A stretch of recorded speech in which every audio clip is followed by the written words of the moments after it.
Okay, so let's start by tracing these examples.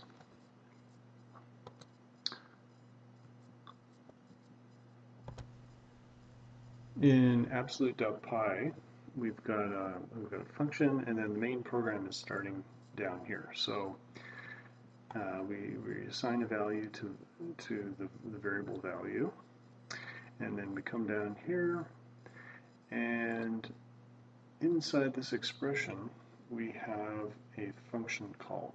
So what's going to actually happen is at this point we're going to jump up to here, and we're going to pass a value or argument of negative 5.7. So x is going to be negative 5.7. So because that's less than 0, it's going to execute this block.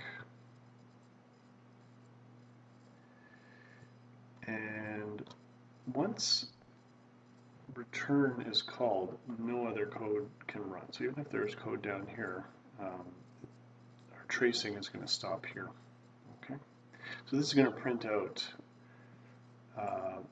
positive 5.7 because all it does is multiply it by negative 1.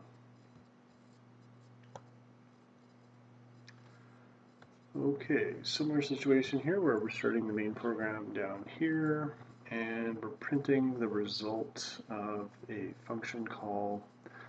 The function is called getGreeting, and this function is getting two arguments, a string and an integer. So if we trace this, 11 is between 0 and 12. So we're going to go here, and we're going to say good morning, and which sets a variable called greeting, and then at the very end, that's what's returned. So this trace looks a little bit different than the previous one, and that's because the return statement was at the end of the function.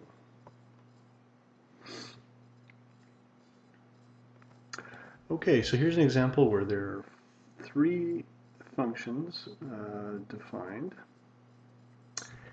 and main program starts here,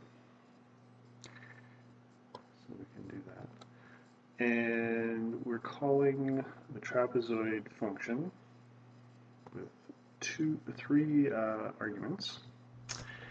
That in turn is going to call the add function,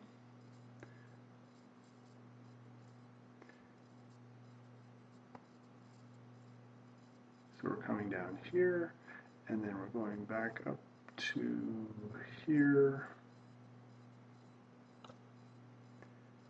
which returns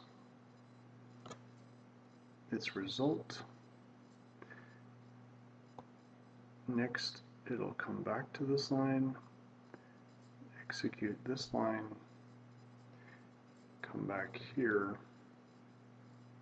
and then finally print the result. So a little bit jumbled up. You might have to play that back again to yourself.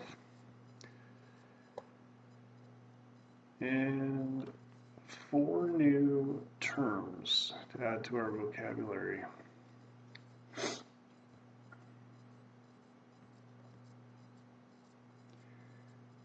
So the arguments are 10 and 2. If you look at the code, you can see that 10 and 2 are the actual values being sent to the function. Those are called arguments. Now, parameters are the actual variables. It can be easy to get these two confused. Arguments are the values, parameters are the variables that store those values. Return value is this value that's calculated. So in our case, it's going to be a 12. And the function call, maybe I'll just put a circle around it, ellipse, is this bit of code right here.